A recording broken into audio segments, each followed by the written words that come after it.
That's why naroon po yung blessing. Kaakibat ng kanyang relationship, maganap yung kalooban ng Diyos sa ating buhay, at so gagawin niya yun, isa sa pamamaraan ng Diyos ay yung kanyang mga blessing sa atin. So itatak po natin sa isip natin ito, no? To enjoy a special relationship with God. That's why nagpapatuloy yung blessing ng Lord, yung natural process na yun, at yung special favor ng Lord na yun sa bawat isa sa atin. To deepen our relationship with Him. This is God's desire and intention. To bless His people. Bakit? Kasi naroon yun sa kanyang covenant relationship sa bawat isa sa atin. In-establish niya. No, kay Adan, kay Abraham, kay Noah, at pinulpil ng ating Panginoon Kristo. Ginanap niya. At ngayon tinatamasa natin. So, sa pamamagitan ng pananampalataya. Genesis 12 verse 1 and 3. Genesis 12 verse 1 and 3, sinabi ng Panginoon kay Abram, iwan mo ang iyong bayan, ang tahanan ng iyong ama at mga kamag-anak at pumunta ka sa lupaing ituturo ko sa iyo. Gagawin kitang isang dakilang bansa at pagpapalain kita. Gagawin ko ring dakila ang iyong pangalan at magiging pagpapala ka. Pagpapalain ko ang magpapala sa iyo at sino mang sumusumpa sa iyo ay susumpain ko. At ang lahat ng tao sa daigdig ay pagpapalain sa pamamagitan mo. So nakita natin yung ekspresyon ng Diyos sa kanyang covenant relationship, nakapaloob doon, naka-stipulate doon yung blessing ng ating Panginoon. In fact, sa buhay ni Moises, no, in-express niya rin kay Moises itong blessing ng Lord na ito. Nito ay nagpapatuloy sa pamamagitan ng pag-atas o pagbigay ng utos kay Moises. Sabi nga nun, gumawa ka Moises noon ng tabernakulo. At ito ang pattern noon ng tabernakulong ito. Sapagkat doon sa tabernakulong yun, nakikita po natin no, yung blessing ng Lord will motivate us, will magtutulak sa atin. Uudyukan tayo.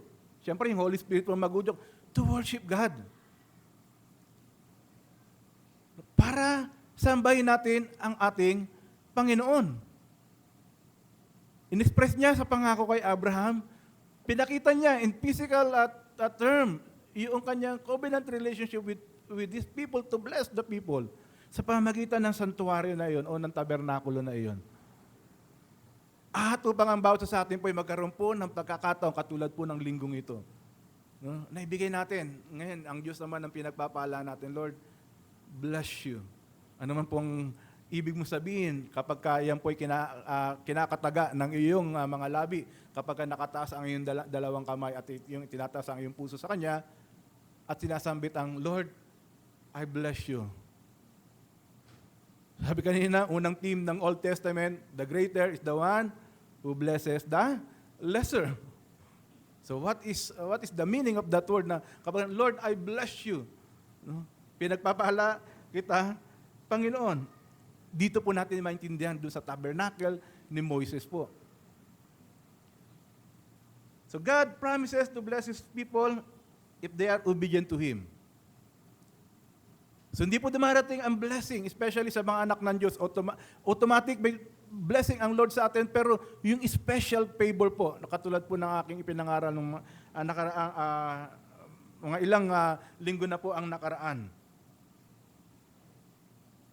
Deuteronomy 28 verse 1 to 14, tapos the same verse po, no, sa Leviticus 26 verse 1 to 13. Nais ko lang pong basahin yung 28:1 to 14 po. Sabi kung lubusang susunod kayo sa Panginoon. So meron po doong salitang kung lubusan, ano? If you will obey the commandment of God. At maingat ninyong susundin ang lahat ng kautosang ibinibigay ko sa inyo sa araw nito, higit sa alinmang mga bansa sa daigdig, itataas kayo ng Panginoon. Darating sa inyo ang lahat ng pagpapalang ito at sa inyo kung susundin ninyo ang Panginoon. So meron pong stipulation doon. Kung, sabing ganon. Pagpapalain kayo sa lungsod at pagpapalain sa labas ito. Pagpapalain ng inyong anak at ang bunga ng inyong tanim na lupain at ang anak ng inyong mga hayupan, ang mga bisiro ng inyong mga kawan. Pagpapalain ng inyong sisidlan, gayon din ang inyong mga masahan. Pagpapalain kayo sa inyong pag-alis, ipalulupig sa inyo ng Panginoon ang mga kaaway na titindig laban sa inyo.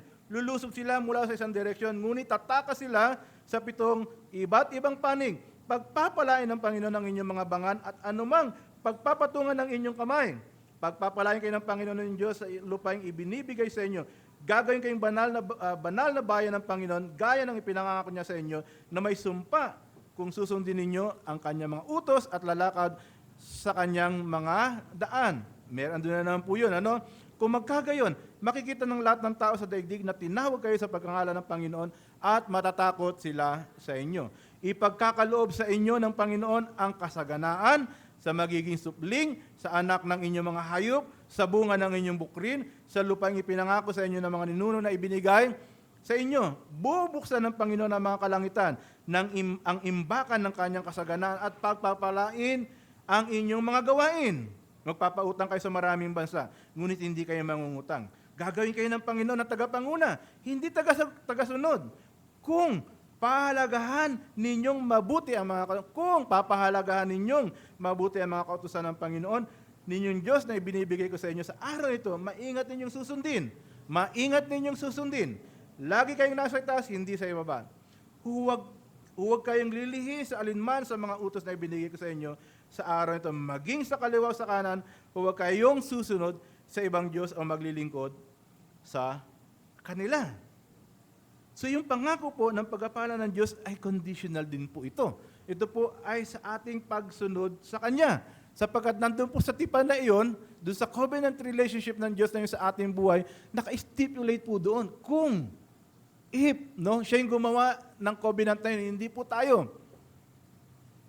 At siya po ay gagawa, tutuparin po yun kung, sabi nga, susundin natin ang utos ng Diyos, kung maingat natin gagawin ang kalooban ng Diyos, kung, sabi po doon sa binasa natin. Pangalawa po, point number 2, blessing flows through Christ.